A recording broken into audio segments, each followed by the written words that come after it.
आपको पूरे हिमाचल के हालात दिखाए कि किस तरह से मौसम ने अपना श्वेत चादर बिछानी शुरू कर दी है। रुक कर लेते हैं मौसम से हटकर कुछ खबरों पर भी। जिला कांग्रेस कमेटी हमीरपुर के अध्यक्ष सुमन भारती ने वीरवार को जिला अध्यक्ष के पद पर कमान संभाली है। कमान संभालते ही उन्होंने लोक निर्माण विभाग हमीरपुर के विश्राम गृह में वरिष्ठ कांग्रेसी नेताओं और कार्यकर्ताओं के साथ बैठक की। यहाँ पर कांग्रेस नेताओं और कार्यकर्ताओं ने फूल मालाओं के साथ उनका स्वागत अभिनंदन भी किया। लाइट गिर गई। नवनियुक्त जिला अध्यक्ष सुमन भारती ने कहा कि अपनी नियुक्ति के लिए वे कांग्रेस हाईकमान और मुख्यमंत्री सुखविंदर सिंह सुक्खू का आभार व्यक्त करती हैं। मुख्यमंत्री और हाईकमान ने उन पर जो विश्वास जताया है उस पर खरा उतरने का प्रयास करेंगे। आगामी लोकसभा चुनाव की तैयारी के सवाल पर उन्होंने कहा कि हमीरपुर जिला में कांग्रेस प्रत्याशी को 50,000 से अधिक की लीड दिलाई जाएगी। वो खुद किसान परिवार से आते हैं, ऐसे में कांग्रेस कार्यकर्ताओं की एक नई पौध तैयार करने का प्रयास किया जाएगा। और जिला की कमान जो है वो मुझे सौंपी है, तो मैं कोशिश करूंगा कि जो भी मेरे ऊपर विश्वास जताया गया मैं उसको उस विश्वास को पूरा करने की हर भरपूर कोशिश करूंगा। देखिए, मैं किसान का बेटा हूं, खुद कृषि करता हूं और मैं ये जानता हूं कि कैसे जो है वो बीज तैयार करना है और कैसे जो है वो उसकी नर्सरी तैयार करनी है और कैसे उसको पौधे का रूप देना है। तो मेरी भरपूर कोशिश रहेगी सब जो वरिष्ठ उनके मार्गदर्शन से जो है वो हम लोकसभा की हमारा ये टारगेट है कि कम से कम हम 50 और 60,000 लीड जो है वो जो भी हमारा उम्मीदवार होगा लोकसभा का उसको बढ़त दिलाने की कोशिश करेंगे। जिला हमीरपुर को प्लास्टिक मुक्त करने के लिए प्रशासन ने कमर कस ली है। घर घर से प्लास्टिक कचरा एकत्रित कर उसे ठिकाने लगाने की योजना पर काम किया जा रहा है। जिला ग्रामीण विकास अभिकरण हमीरपुर के तत्वाधान में इस योजना को परवान चढ़ाया जा रहा है। जिलाधीश हेमराज बैरवा के दिशा निर्देशों के बाद पिछले वर्ष दिसंबर माह से कैंपेन के रूप में हर माह की 20 तारीख को इसे जिला की प्रत्येक पंचायत में चलाया जाने का निर्णय लिया गया है। प्रत्येक पंचायत में स्वच्छता दिवस के रूप में इसे मनाया जा रहा है। इसे साकार रूप देने के लिए हर पंचायत में 20 तारीख को हर घर और गांव के हर क्षेत्र से प्लास्टिक का कचरा एकत्रित कर पंचायत में इकट्ठा किया जाएगा। इकट्ठे किए गए कचरे को ब्लॉक लेवल पर स्थापित की गई प्लास्टिक वेस्ट मैनेजमेंट यूनिट में पहुंचाया जाएगा। इन यूनिट में पंचायतों से प्लास्टिक कचरे को मंगाकर उनकी प्रोसेसिंग की जाएगी। पंचायतों में बने प्लास्टिक संग्रहण केंद्र बनाए गए हैं, जहां से प्लास्टिक कचरे को इस यूनिट में लाया जाएगा। 1 टन या इससे ज्यादा कचरा एकत्रित होने पर उसे प्रदेश की सीमेंट कंपनियों और संबंधित उद्योगों को दिया जाएगा। जिला की कुल 248 पंचायतों में इस अभियान को शुरू किया गया।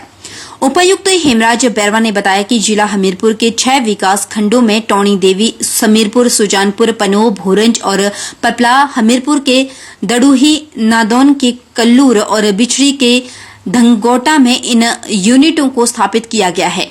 उन्होंने बताया कि हर माह इस 20 तारीख को जिला की हर पंचायत में स्वच्छता दिवस के रूप में मनाया जाएगा। जिला में प्लास्टिक वेस्ट को इकट्ठा करने के लिए ग्रामीण विकास विभाग की तरफ से हमारे 6 जगह पर हमने प्लास्टिक वेस्ट कलेक्शन सेंटर्स स्थापित किए हैं और उन सेंटर्स में साथ में श्रेडिंग मशीन है और बेलिंग मशीन है, जहां पर आप प्लास्टिक कचरे को इकट्ठा करके उसको श्रेड करके उसकी बेलिंग बना के आप फर्दर हम उसको जो ऑनवर्ड ट्रांसमिशन है उसका टू डिफरेंट यूनिट्स हम कर सकते हैं, जहाँ पर उसका एक अच्छा इस्तेमाल हो सकता है। तो ये यूनिट्स हमारे इस्टेब्लिश हो गए हैं। अब हमने सभी पंचायतों को निर्देश दिए थे कि एक मॉडल बायलॉज के तहत इस कार्य को अमली जामा पहनाएं और जो प्लास्टिक वेस्ट है, चाहे वो दुकान से हो चाहे घर से हो, उसको इकट्ठा करने की मैकेनिज़्म बनाना सुनिश्चित करें। जो भी कचरा इकट्ठा होता है उस कचरे को इकट्ठा करके इस जो क्लस्टर बेस पे जो हमारी प्लास्टिक वेस्ट मैनेजमेंट की जो यूनिट इस्टेब्लिश हुई है वहाँ तक पहुँचाने का उसके अंदर इंतज़ाम ज़रूर करें। और हम ये देखना चाहेंगे कि ये जो हमारे यूनिट्स बने हैं किस तरीके से आगे बढ़ते हैं और किस तरीके से जो प्लास्टिक वेस्ट का जो एक ज़िले में परेशानी है उसको हम एड्रेस कर पाते हैं और फर्दर इम्प्रोवाइजेशन इसमें की ज़रूरत होगी तो वो भी हम इसमें करेंगे। उद्देश्य है कि प्लास्टिक वेस्ट को एटलीस्ट हमारे ग्रामीण परिवेश से हम हटा सकें और हमारे पूरे क्षेत्र को, पूरे ज़िले को साफ सुथरा बना सकें। जिले के जनजातीय क्षेत्र भरमौर के अंतर्गत पड़ने वाला ग्राम पंचायत लेच, जो कि रावी नदी पर बना हुआ है, आज बदहाली के आंसू बहाने को विवश है। आपको बताते चले कि लकड़ी का बना ये पुल, जिसको वर्ष 1964 में ग्रामीणों की सुविधा के लिए पैदल चलने योग्य निर्माण करवाया गया था, आज उसी पुल की हालत इतनी खस्ता हो चुकी है कि कभी कभी कोई बड़ा हादसा हो सकता है। जिले की जनजातीय क्षेत्र ग्राम पंचायत लेच में बना ये वही लकड़ी का पुल है जिसको वर्ष 1964 में पंचायत के लोगों की सुविधा के लिए पैदल चलने योग्य बनाया गया था। अब इस पुल की हालत इतनी खस्ता हो चुकी है कि चलते समय कभी भी कोई भी बड़ा हादसा हो सकता है। तस्वीरों में साफ देखा जा सकता है कि ये पुल किस तरह से जगह जगह से टूट चुका है, जिसको कि वहीं के स्थानीय लोगों ने बड़े बड़े पत्थरों से टूटी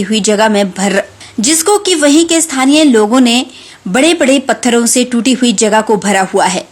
बताते चले कि ग्राम पंचायत लेच में करीब 1 दर्जन गांव हैं और उनमें हजारों लोगों का आना जाना अक्सर इसी पुल से हुआ करता है। ग्राम पंचायत लेच के प्रधान ने इस पुल बारे में कई बार सरकार और जिला प्रशासन को भी आगाह किया। प्रधान बताती है कि इस पंचायत में करीब 1 दर्जन गांव आते हैं, जिनमें गांव लेच, उपरली लेच, डुभालका, रमसेनका, बगोद, गाण, गुआण, सिंधुआ और सक्रेठी है। इस पुल का निर्माण इन्हीं गांव वालों की सुविधा के लिए किया गया था। आज पंचायत लेच को जोड़ने वाला ये पुल, जो कि रावी नदी पर बना हुआ है, लकड़ी के पुल की हालत इतनी खस्ता हो चुकी है कि बिना मुरम्मत के इस पुल के फटे जगह जगह से टूट चुके हैं, जिस कारण हादसे का अंदेशा बना रहता है। ग्राम पंचायत लेच की प्रधान सुनीता भूषण ने बताया कि इस पुल की मुरम्मत को लेकर कई बार उन्होंने विभाग के चक्कर लगाए, लेकिन 2 साल बीत जाने के बाद भी इस समस्या का अभी तक कोई भी स्थायी हल नहीं निकाला गया। बद्दी साई मार्ग को जाम मुक्त करने के लिए नगर परिषद द्वारा शहर में डिवाइडर लगाने का काम पीडब्ल्यूडी विभाग को सौंप दिया गया है। बद्दी साई मार्ग पर पीएनबी बैंक से लेकर हाउसिंग बोर्ड फेज 2 सत्संग घर तक लगभग 2 किलोमीटर के दायरे में सड़क को 2 हिस्सों में बांटा जाएगा, ताकि लोगों को जाम से निजात मिल सके, जिसके लिए आज नगर परिषद ने पीडब्ल्यूडी नालागढ़ डिवीजन को 1.16 करोड़ का चेक नगर परिषद कार्यालय में सौंपा, जिसका कार्य 1 महीने के भीतर शुरू कर लिया जाएगा। नगर परिषद की चेयरमैन तरसीम चौधरी ने बताया कि बद्दी के व्यापारी व उद्योगपति दून विधायक व सीपीएस रामकुमार चौधरी से शहर में बढ़ रही ट्रैफिक की समस्या को लेकर मिले थे, जिस पर सीपीएस के द्वारा सरकार के समक्ष इस मुद्दे को रखा गया, जिस पर फैसला लेते हुए पीएनबी बैंक से फेज 2 सत्संग घर तक लगभग 2 किलोमीटर सड़क पर डिवाइडर लगाने का कार्य शुरू हो सका, जिसके लिए बद्दी नगर परिषद प्रदेश सरकार का आभार व्यक्त करती है और भविष्य में डिवाइडर लगने के बाद नगर परिषद इसे और सुंदर बनाने के लिए डिवाइडर के साथ साथ स्ट्रीट लाइट और छायादार पेड़ भी लगाएगी। मैं सबसे पहले चौधरी रामकुमार जी, सीपीएस हिमाचल प्रदेश, और माननीय सुखविंदर सुक्खू जी, मुख्यमंत्री हिमाचल प्रदेश, उनका मैं तहे दिल से आभार प्रकट करता हूँ। जैसे कि ये चौधरी रामकुमार जी काफी समय से इसमें मेहनत कर रहे थे, बार बार हमारे साथ भी 5-7 बार मीटिंग हुई है कि हम बद्दी को स्वच्छ शहर कैसे बना सकते हैं। तो उनका ये था कि हमने जो ये डिवाइडर का लिया है पीएनबी बैंक से लेके राधा स्वामी सत्संग भवन तक, इसको हम अभी 2 भाग में, 1 भाग में कर रहे हैं। उसके आगे अगर हमारी और करते हैं और जगह बनाई जाएगी। और सबसे पहले मैं व्यापारी भाइयों से अपील करता हूं कि आप सबसे ज्यादा सहयोग करें कि जैसे हर हमारा शहर सुथरा होगा, साफ सुथरा होगा, उसी हिसाब से आपकी दुकानदारी चलेगी। मैं सभी दुकानदार भाइयों से ये भी अपील कर दूं कि थोड़ी थोड़ी जगह आप भी छोड़ें और डिवाइडर अगर हमारा सक्सेसफुल हो गया तो हम इसको पूरा वर्धमान चौक तक लेके जाएंगे। इसमें बीच बीच में पेड़ पौधे भी लगाए, बड़े पेड़ लगाए जाएंगे और स्ट्रीट लाइट हम पूरी इसमें सेंटर में देंगे। मैं सभी व्यापारी भाइयों से यही अपील करता हूं कि व्यापारी भाइयों से कि हमारा ये रोड जितनी भी सुंदरता, हम बद्दी शहर को चौधरी रामकुमार जी का सपना ये साकार करेंगे। ये लगभग हमारा पीएनबी बैंक से शुरू होगा और ये जाएगा आपका फेज 2 की मार्केट तक, जहां सत्संग भवन है वहां तक 2 किलोमीटर 300 मीटर 22 में कवर होगी। बीच बीच में लोगों को आने जाने के लिए कट्स भी दिए जाएंगे, जहां से लोगों ने मुड़ना हो तो मुड़ भी सकते हैं, क्योंकि 2 किलोमीटर कंटिन्यूटी में तो नहीं इतना लंबा बना सकते। और दूसरा, इसमें लगभग 1 करोड़ 16 लाख रुपए का खर्चा आएगा, जो कि हमें नगर परिषद के द्वारा आज चेक सौंप दिया गया है और जल्दी इसका टेंडर की प्रक्रिया शुरू कर दी जाएगी, जिसमें लगभग 1 महीना तक लग सकता है। तो मोस्टली 1 महीने तक हम इसका कार्य शुरू कर देंगे। लगभग इस समय 10 मीटर से लेकर 12 मीटर तक इसकी चौड़ाई, जैसे मोड़ आता है तो मोड़ पे 12 मीटर भी है, वैसे 10 मीटर है। और डिवाइडर बनने के बाद 5-5 मीटर दोनों तरफ रह जाएगी। और अगर अतिक्रमण हट जाता है और लोग हमारा साथ देते हैं तो हो सकता है कई कई जगह पे 7-7 मीटर भी इसकी चौड़ाई हो जाएगी। जिला आपदा प्रबंधन प्राधिकरण कुल्लू के सौजन्य से खंड विकास विभाग आनी के तत्वाधान में इन दिनों पंचायत स्तर पर 15-15 आपदा मित्रों को आपदा प्रबंधन के बारे में प्रशिक्षित करने के उद्देश्य से 3-3 दिवसीय आपदा प्रशिक्षण कार्यशाला का आयोजन किया जा रहा है, जिसमें आनी खंड के सभी 37 पंचायतों में 15-15 आपदा मित्रों को एक टास्क फोर्स के रूप में प्रशिक्षित किया जाएगा।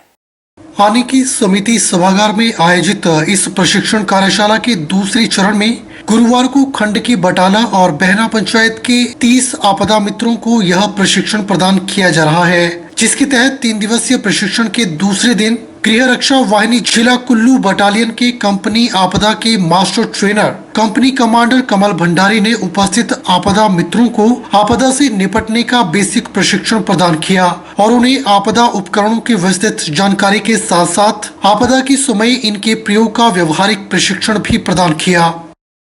ये आने की तमाम पंचायतों से, हर पंचायत से 15-15 युवक या 15-15 प्रतिभागी के लिए एक टास्क फोर्स का गठन किया जाना है। तो हर पंचायत से 15 सदस्य लिए जाएंगे, जिनको आपदा प्रबंधन की बेसिक जानकारी दी जाएगी। इसका मकसद ये है कि जब कभी किसी प्रकार की आपदा आती है या किसी प्रकार की घटना घटित होती है तो वो वहाँ के फर्स्ट रिस्पॉन्डर के तौर पर काम करेंगे और वहाँ अपने रिस्पेक्टिव पंचायत में जो भी जान माल का जो नुकसान होना है उसको कम करने के प्रयास करेंगे, क्योंकि फर्स्ट रिस्पॉन्डर के तौर पर ही फर्स्ट रिस्पॉन्डर जो भी काम करेगा गोल्डन हावर में, तो वही सबसे ज़्यादा जान और माल के नुकसान को कम कर सकते हैं, क्योंकि बाकी एजेंसियां उनको आने में समय लगेगा, रोड की परिस्थिति देखनी पड़ेगी और समय का भी अभाव रहता है, तो उनको वहाँ आने के लिए काफ़ी समय लगता है। इसलिए ये एनडीएमए ने ये स्ट्रेटेजी अपनाई है कि पूरे हिमाचल प्रदेश में हर पंचायत में, हर जिले में, हर पंचायत को जो है वो इस प्रकार के 15-15 जो व्यक्ति हैं उनको आपदा मित्र के लिए तैयार करें और किसी भी घटना क्रम में जो सहायक साबित हो। बहरहाल बुलेटिन में इतना ही। सर्दी का मौसम है और बारिश और बर्फबारी लगातार जारी है, इसलिए आप अपना बहुत बहुत बहुत ख्याल रखिए, बेवजह घर से बाहर ना निकले।